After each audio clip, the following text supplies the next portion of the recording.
करिए। आगे आ जाइए सब लोग। वो कैसे इस्तीफा देंगे? इजाजत ही नहीं होगी। क्लियर करवाइए थोड़ा। लेकिन जनता ही तो सरकार को चुनती है ना। सरकार को जनता चुनती है, वहाँ पर लोग भूख हड़ताल पे बैठे। क्या वो जनता की होती है?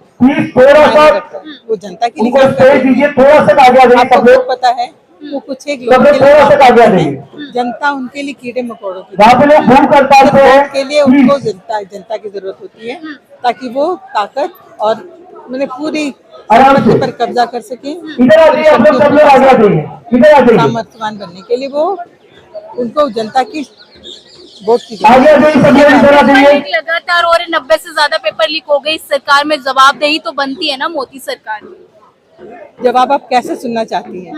जवाबदेही अगर क्लियर कर दीजिए प्लीज।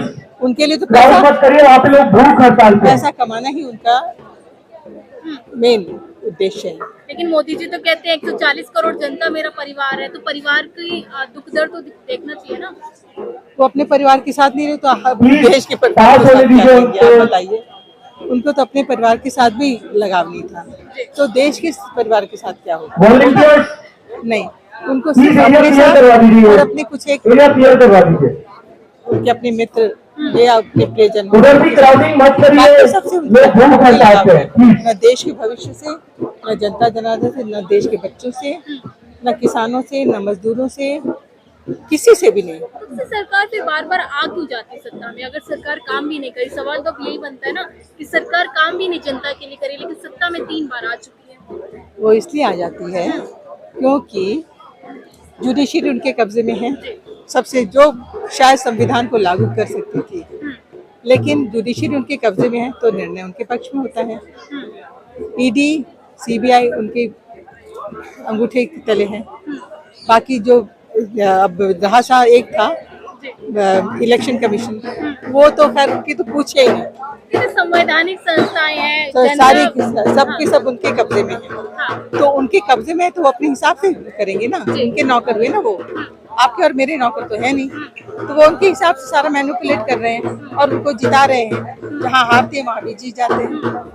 बंगाल में क्या हुआ आप बताइए? संविधान में एक भी व्यक्ति को वोट नहीं देने की इजाजत, मैंने सबको देना है वोट, हाँ? लेकिन कितने लोगों का, लाखों लोगों का नाम काट दिया गया।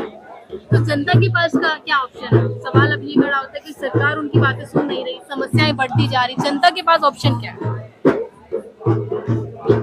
जनता, हम कहते हैं टेररिस्ट कौन है?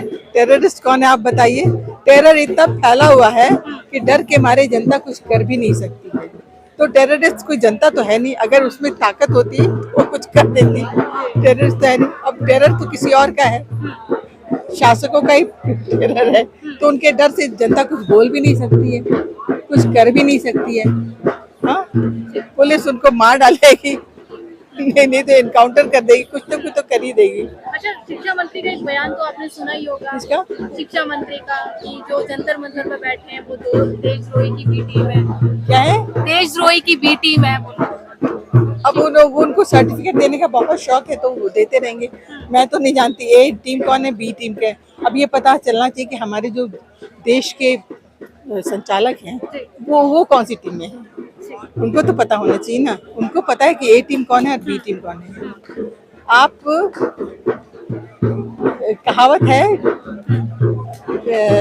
बड़े न हो जाए गुणन बिन विरुद्ध बढ़ाई पाए, कहत धतूरो सो कनक गहनो गढ़ियो न जाए। अगर या कनक कनकते 100 गुने मादक अधिकाय, यह पाए बोराए नर वह खाए बोराए।